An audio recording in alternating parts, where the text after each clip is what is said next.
করে চরিত্রকে সুবিন্যস্ত করে তোলে। বিন্যস্ত চরিত্র কি? বিন্যস্ত চরিত্র হচ্ছে সাম্য ব্যবহার। আর এই সাম্য ব্যবহার অধিগত না হলে কিন্তু মানুষের ধর্মাচরণ সার্থক হয় না। এটা নারী পুরুষ উভয় ক্ষেত্রেই এই কথাটা সত্য। নারী যখন ধর্ম নামক বৈশিষ্ট্যকে তার সঙ্গে তার অঙ্গে অঙ্গীভূত করে তোলে, তখন সেই নারীকে আমরা বলি সুশীলা নারী। তার সর্ববৃত্তি তখন সতে ও এককেন্দ্রিক হয়ে ওঠে, সুবিন্যস্ত হয়ে ওঠে। আমরা দেখতে পাচ্ছি এখন বর্তমান সমাজে নারী পুরুষ উভয়ই মোহের ঘরে ঘুরে বেড়াচ্ছে। আজ একটি পুরুষ একটি মেয়েকে ভালোবাসছে, দুদিন পর তার প্রতি ভালোবাসা আর ভালো লাগছে না, তাকে ছেড়ে আরেকটি মহিলার প্রতি আকৃষ্ট হচ্ছে। ঠিক সেম ভাবে একইভাবে নারীও তাই পুরুষের ক্ষেত্রে আজ এই পুরুষটিকে ভালো লাগছে, কালকে তার মধ্যে তার দোষ ত্রুটি দেখতে পাচ্ছে, পরের দিন আবার একটি পুরুষকে ভালো লাগছে। সেটা বিবাহ বন্ধনে আবদ্ধ হোক আর না হোক, সামাজিকভাবে আমরা চারিদিকে এই বিচ্ছিন্নতাটা দেখতে পাচ্ছি যে কোনো এককে কেন্দ্র করে চলা, একের মধ্যে তার সমস্তটাকে নিয়ে এগিয়ে যাওয়া জীবনে, সেই চেষ্টাটা তাদের মধ্যে থাকছে না। লোভের প্ররোচনায় যখন যে যত ভালো ভালো জিনিস দিতে পারছে সেই দিকে সে ধেয়ে যাচ্ছে। সেটা নেশাগ্রস্ত, নেশার ক্ষেত্রেও তাই দেখতে পাচ্ছি যে সামাজিক অবক্ষয়টা কোথায় গিয়ে দাঁড়িয়েছে। একদম শৈশব থেকে কৈশোর পার হচ্ছে, কৈশোর থেকে যৌবনে ঢুকতে পারছে না, তার আগেই কিন্তু ছেলে মেয়েরা আসক্ত হয়ে যাচ্ছে বিভিন্ন রকম নেশা বস্তুর প্রতি, লোভের প্রতি, প্ররোচনার প্রতি। এই ফলটা কিন্তু এর ফলটা পাওয়ার কারণটাও কিন্তু আমাদের পূর্ববর্তী মা বাবা তাদের সেই আদর্শ কেন্দ্রিক চলনা না থাকার কারণে, ইষ্টকেন্দ্রিক জীবনযাপন না থাকার কারণে।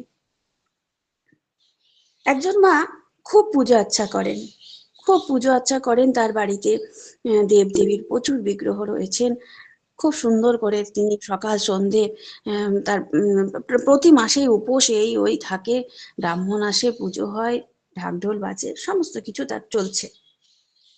কিন্তু দেখা গেল তার ছেলে মেয়েগুলো যখন একটা বয়সের পর, যেই সময় থেকে আর তারা মা বাবার কথা শুনছে না, সেই বয়সের পর থেকে তারা বিশৃঙ্খল জীবনযাপন করছে। এটা কিন্তু একটা বাস্তবিক চিত্র, আমি নাম উল্লেখ না করেও বলছি যে দেখা যাচ্ছে যে তাদের বিশৃঙ্খল জীবনযাপন করছে। তাহলে সেই মাটি ওই যে পূজা আচ্ছা করলো, সংসারে এতদিন রান্না বান্না করলো, ছেলে মেয়ের পোশাক আশাক কেচে দিল, পরিষ্কার করলো, সেই সমস্ত কিছু কাজ কিন্তু তিনি তার সময় মতো করলেন, করার পরেও কিন্তু দেখা গেল যে তার সাংসারিক জীবনটাই তিনি অকৃতকার্য হয়ে গেলেন। কেন অকৃতকার্য হলেন? তার কোথায় ভুলটা ছিল? শ্রী ঠাকুর তার বাণীতে বললেন, যে সাংসারিক জীবনে অকৃতকার্য সে যতই ধর্মের ভাব ধারণ করুক না, তাহার আধ্যাত্মিক চক্ষু তমসাচ্ছন্ন, তা নিশ্চয়। কারণ তার কাছে কোনো সদ্গুরু ছিল না। আর এই যে তমসাচ্ছন্ন চক্ষুটা খোলার জন্য, আলোর দিশা দেখানোর জন্যই কিন্তু চাই সদ্গুরু, যার সংস্পর্শে এলে লক্ষ লক্ষ মানিক পরশ পাথর অবহেলায় ছুঁড়ে ফেলে দিয়ে মন মলে ওঠে, যে ধনে হইয়া ধনী মনিরে মানো না মনি, তাহারি খারিক মাগি আমি নত শিরে।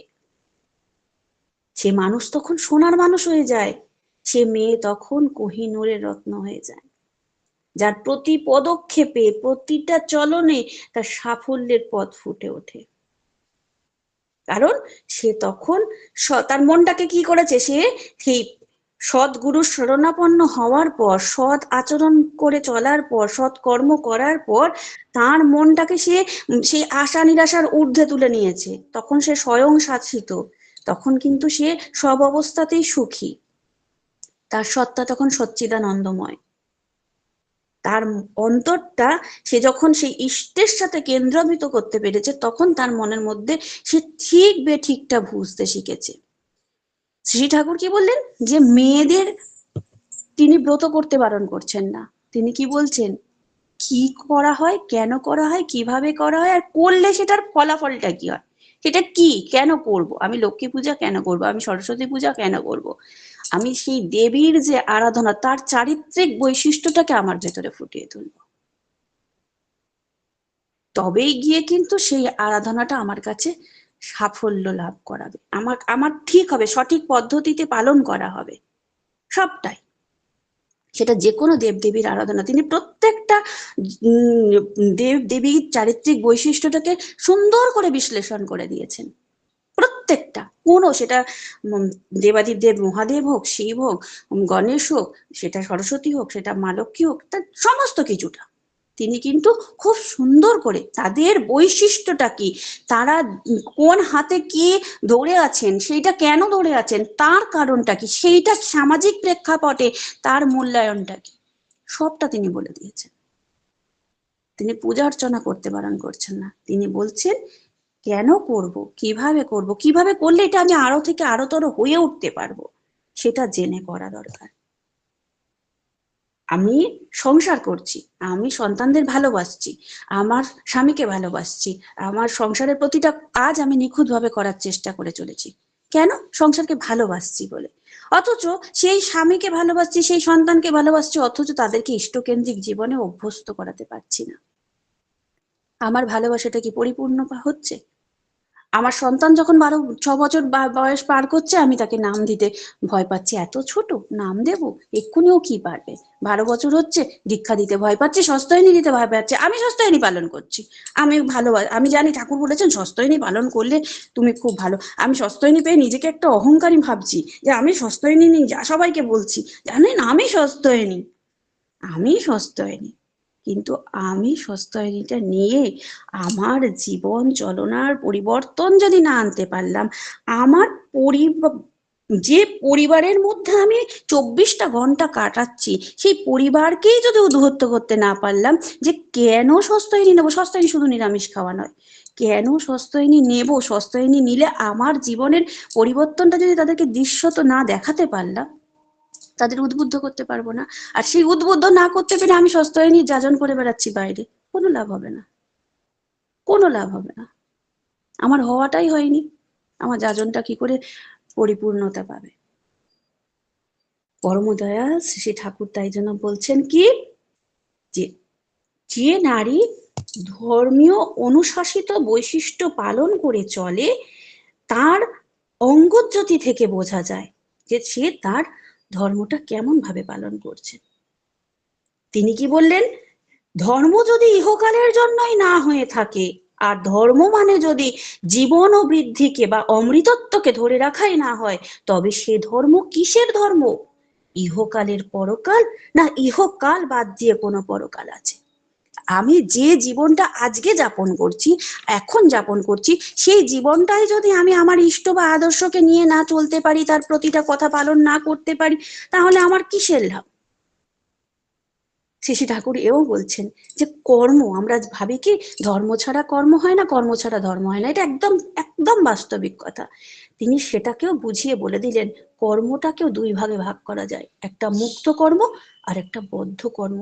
যে কর্মে অহং বুদ্ধি থাকে, আমার সংসার, আমার ছেলে, আমার মেয়ে, আমি সকলের আহার যোগাবো, এটাই বদ্ধ কর্ম। আর যেটাতে তুমিই সব, তোমার সংসার, আমি তোমার ভৃত্য, তুমি যা করাও আমি তাই করি, তোমার পোষ্য তুমি প্রতিপালন করো, আমি উপলক্ষ মাত্র, এটা হচ্ছে মুক্ত কর্ম। বদ্ধ কর্ম অর্থাৎ যে কর্ম সংসারের এই মায়া জালে আরো বেশি করে আবদ্ধ করে আমাদের। আর মুক্ত কর্ম অর্থাৎ সংসারের এই মায়া জাল থেকে মুক্ত হবার জন্য যে কর্ম, যা মুমুক্ষ করে তুলবে, মুক্তিকামী করে তুলবে আমাদেরকে। ভাবনার তরঙ্গ দুটি ক্ষেত্র দুরকম। প্রথমটা অর্থাৎ বদ্ধ কর্মে জীবের মনে আমিত্ব, আমি কর্তা, কর্তৃকারকের ভাবে আচ্ছন্ন, যেন সে মত্ত হয়ে থাকে সর্বক্ষণ। আর দ্বিতীয়টিতে কি হয়, জীবের মনে সেটা থাকে তুমি সব, তুমি যন্ত্রী, তুমি সেই জীব সেতারের মতো, বাঁশির মতো পড়ে আছে, বাজালে বেজে ওঠে, যখন বাজাও তখন বাজে। সে ভৃত্যের ভাব, সেবকের ভাব, যে তুমি পরম পিতা, যা করাচ্ছ তাই করছি, তুমি ছাড়া আমি অচল, জড় বস্তু মাত্র। তখন কর্তৃকারক নয়, তখন সেটা করণ কারক। এই অন্তরের অন্তঃস্থলটা, তাঁর বসার আসন তৈরি করাটা আমাদের সর্বপ্রথম আগে দরকার। আমি তাকে ভালোবাসি, অথচ তার জন্য কিছুই করতে ইচ্ছে করে না, এটা কেমন তর ভালোবাসা? সংসারে যেমন স্বামী পুত্র কন্যা প্রত্যেককে ভালোবেসে তাদের জন্য খাবার তৈরি করছি, তাদের পরিষেবা দিচ্ছি, তাদের সমস্ত কিছুর জন্য। এই পোশাকটা নোংরা হয়েছে, তারা বলছে না জামাটা নোংরা হয়েছে কেচে দাও, তার আগেই মনে হচ্ছে আরে তার জামা কাপড়টা নোংরা হয়েছে। তার সে সন্তানের খিদে পাওয়ার আগেই বুঝতে পারছি যে স্কুল থেকে আসবে, তার খিদে পেয়ে যাবে, তার খাবারটা রেডি করে রাখি। এই সমস্ত কিছু কিন্তু প্রাণপাত করে তাদের সেবা করছি আমরা। নিজের জীবন বাজি রেখে অনেক সময় ভীষণ অসুস্থতা থাকতেও পারছি না, উঠে দাঁড়াতে পারছি না, কিন্তু তারপরেও গিয়ে সেই স্বামী সন্তান সকলের জন্য করছি। তাহলে নিজের জীবন বাজি রেখেও যদি তাদের জীবন রক্ষা করতে আমার ইচ্ছে হয়, তবে সেই স্বাদ প্রিয় পরমের জন্য হওয়াটাও স্বাভাবিক। ইষ্ট বা আদর্শকে বাস্তবভাবে পোষণ করার দায়িত্ব হৃদয়ে, মনে, মস্তিষ্কে জাগ্রত না থাকলে জীবনে সার্বিক উন্নতি লাভ করা কখনোই সম্ভব নয়। আর এই জন্যই যজন, যাজন, ইষ্টভীতির এইগুলোর মধ্যে নিজেকে তদ্গত করে তোলা লাগে। যে আমি আমার ইচ্ছা মতন যজন করলাম, আমার ইচ্ছা মতন যাজন করলাম, আমার ইচ্ছা মতন ইষ্টভীতি করলাম, আমার সময় মতো ইষ্টভীতি পাঠালাম, আমার ইচ্ছা মতন সদাচার করা। আজকে আমার মনে হচ্ছে আমি খুব সদাচারী, আমি ভালোভাবে পালন করছি, কালকে আমি যেখানে সেখানে যা তা খাবার খেয়ে ফেলছি, যেমন তেমন পোশাক আশাক পরে ফেলছি। এইটা জীবনযাপন নয়। নারী পুরুষ নির্বিশেষে আদর্শ বা সদ্গুরুতে কেন্দ্রায়িত হয়ে তাঁর বিধানগুলি আপ্রাণতার সাথে পালন করার নামই হচ্ছে ধর্মের মূল পন্থানুসরণ। সেই ধর্মের যে পথটাকে আমরা অনুসরণ করব, আর প্রকৃত পথও কিন্তু এই পঞ্চনীতি পালন করে চলা। তার অনুসারী সার্থকতা তখনই আসবে যখন আমি পঞ্চনীতি ঠিক ভাবে পালন করে চলবো। শ্রী শ্রী ঠাকুর বলছেন না, দীক্ষা নিলেই জানিস মনে ইষ্টভীতি করতেই হয়, ইষ্টভীতি বিহীন দীক্ষা কভু কিরে চেতন রায়। এই যে ইষ্টভীতি করছি, সেটাও কিন্তু যা তা ভাবে করে গেলাম, চলে গেলাম, সেই যা তার মতনই ফল পাবো। এরও কিন্তু অনেক বৈশিষ্ট্য আছে। প্রাণ থেকে, অন্তরের অন্তঃস্থল থেকে ভাব ভক্তি ভরে তার চরণে নিবেদন, যে দয়াল আমি এটাই পেরেছি, তুমি গ্রহণ করো, তুমি গ্রহণ করো। তার প্রতি সেই ভাব ভক্তি। একটা ছোট ঘটনা বলি, আমাদের প্রত্যেকের ভেতরে তো এক এক রকম ভাবে তিনি অধিষ্ঠিত, প্রত্যেকের ভাব ভঙ্গিমা প্রত্যেকটা আলাদা। এই লিঙ্কে একদিন সকালবেলা চালিয়েছি, আর একজন শ্রদ্ধেয় দাদা খুব সুন্দর করে ইষ্ট আলোচনা করছেন, আর আমি টেবিলের ওপরে ফোনটাকে রেখে দিয়ে আমি সমস্ত কাজকর্ম করছি, ভীষণ ব্যস্ততা থাকে সকালবেলাটা। তো সেই রকম আমার স্বামীও অন্যান্য দিন কি হয়, তিনি তার নিচের স্টুডিওতে চলে যান, ছবি আঁকেন। তো সেই দিনে তিনি প্রার্থনার পরে ওপরে বসেই ছবিটা আঁকছেন। তারও মনে হয়েছিল হয়তো সেদিন নিশ্চয়ই আলোচনা তার শুনতে ভালো লাগছিল, তো তিনি সেই জন্য বসে বসে ওই আলোচনাটা শুনে তারপরে নিচে যাবেন, এরকম একটা ব্যাপার। তো তিনি ইষ্ট আলোচনাটা শুনছেন তা সেই শ্রদ্ধেয় দাদা খুব সুন্দর করে বলছেন যে ঠাকুরকে যে আমরা ভোগ নিবেদন করি, সেই থালার মাপের ওপরে তিনি কথা বলছেন, যে যে থালাটা দিই, থালাটা যদি বেশ বড় সড়ো, আমরা নিজেরা যখন খাই খুব বড় একটা থালা তে সুন্দর করে নানা রকম পঞ্চব্যঞ্জন সাজিয়ে দুপুরের আহার গ্রহণ করি, তার ঠাকুরের বেলায় সেটা ছোট্ট হয়ে যায় কেন, সেটা তো বড়ও হতে পারে। তো এরকম শুনলাম, তা কথাটা সত্যি তো, এরকম তো আমাদের মনে হলো না কেন আমরা এত ছোট থালায় দিয়ে, এরকম মনের মধ্যে আমারও হচ্ছে যে চিন্তা ভাবনাটা হচ্ছে যে কথাটা তো একদম ঠিক, যে ঠাকুরের থালা কেন আমরা সবসময় ছোট কিনি, আমরা যেরকম নিত্য প্রতিদিন ব্যবহার করি সেরকম বড় থালা কেন কিনি না, তাহলে আমিও সেরকম কিনবো, এরকম মনের মধ্যে ভাবছি। তো যখন ওই এখানে লিঙ্কটা শেষ হয়ে গেল, বেরিয়ে এলাম, তো আমি সবে আমার স্বামীকে বলতে যাচ্ছি যে দেখো তাহলে এবারে ঠাকুর আমি কোথাও ঘুরতে গেলে তো কিনি, মাঝে মাঝে মনে হয় ঠাকুরের জন্য নতুন এই জিনিসটা কিনি, ওই জিনিসটা কিনি। তো ভাবছি যে তাহলে ঠাকুরের এবারে বছরের শুরুর সময়টা ঠাকুরকে নতুন কিছু বাসন কিনে দেবো। তো আমার স্বামী একটা প্রশ্ন আমাকে করলেন যে আচ্ছা ঠিক আছে, অবশ্যই তোমার মনে হয়েছে তুমি খুব বড় থালা দেবে, তার সামনে দেবে এবং ভোগ নিবেদন করবে, যত বড় থালা দেবে তত বেশি ভোগ দেবে, এটাই স্বাভাবিক। থালাটা সুন্দর করে সাজিয়ে ঠাকুরের কাছে ভোগ নিবেদন করে। আচ্ছা তুমি বলো তো আমাকে, যে এই যে তুমি ভোগ নিবেদনটা করছো, এই ভোগটা তো তোমার মনের শান্তি, আত্মার তৃপ্তি, যে আমি আমার ঠাকুরকে খুব সুন্দর করে ভোগ সাজিয়ে দিলাম। এই ভোগ তিনি দৃষ্টিভোগ, তিনি দৃষ্টি দিলেন এবং সেটা প্রসাদ হিসাবে তোমরা গ্রহণ করলে। তোমার কি মনে হয় আদতে এই ভোগটাই সঠিক ভোগ বা এটাই একমাত্র ভোগ? আমার কিন্তু মনে হয় না। তখন আমারও তার থেকে সেই তার যাজন কথা জানার ইচ্ছা হলো। আমি তখন আবার তাকে খোঁচাচ্ছি যে কেন, তোমার কেন মনে হয় না, কেন এটা এই ভোগটা দেওয়াটা তো সুন্দর। বলছে এটা সুন্দর হতে পারে, এটা দৃষ্টি ভোগটা তিনি ভোগ দর্শন দিলেন, আমরা সেই ভোগটা প্রসাদ হিসাবে খেলাম। তাতে আখেরে দেখো, তুমি যখন বড় থালায় ভোগ নিবেদন করবে তখন তার খরচাটা অনেকটা বাড়বে, বেশি পরিমাণ বাড়বে, কিন্তু এই পরিমাণটাই তুমি ইষ্টভীতিকে বাড়িয়ে দাও, এই ভোগের পরিমাণটা। কারণ এইটা তো আখের তুমি খেয়ে নিচ্ছ, তুমি ভোগটা প্রসাদ হয়ে যাচ্ছে এবং তুমি খেয়ে ফেলছো। তুমি যত বেশি, তুমি যেখানে একটা মিষ্টি দিতে সেখানে 5টা মিষ্টি দেবে, যেখানে একটা ফল দিতে তুমি 5টা ফল দেবে, থালাটা সুন্দর করে বড় করে সাজিয়ে দেবে। আগে মা আমি শেষ করছি, এই কথাটা বলেই শেষ করবো। তা তোমার নিবেদনটা কি? তুমি তার চরণে নিবেদন করছো। তুমি যখন জেনেছো ইষ্টভীতি যোগ্যতা বাড়ায়, তুমি যখন ইষ্টভীতিটা বাড়াবে, যখন তার প্রতিনিয়ত, প্রতি বৎসর, প্রতি মাসে, প্রতিদিনে তুমি বাড়াতে পারো ইষ্টভীতি, তাহলে তুমি যখন চাইবে যেটা তার কাছে অবধি গিয়ে পৌঁছাবে, তার কাছে আমার মনে হয় পৌঁছায় সেই ইষ্টভীতিটা।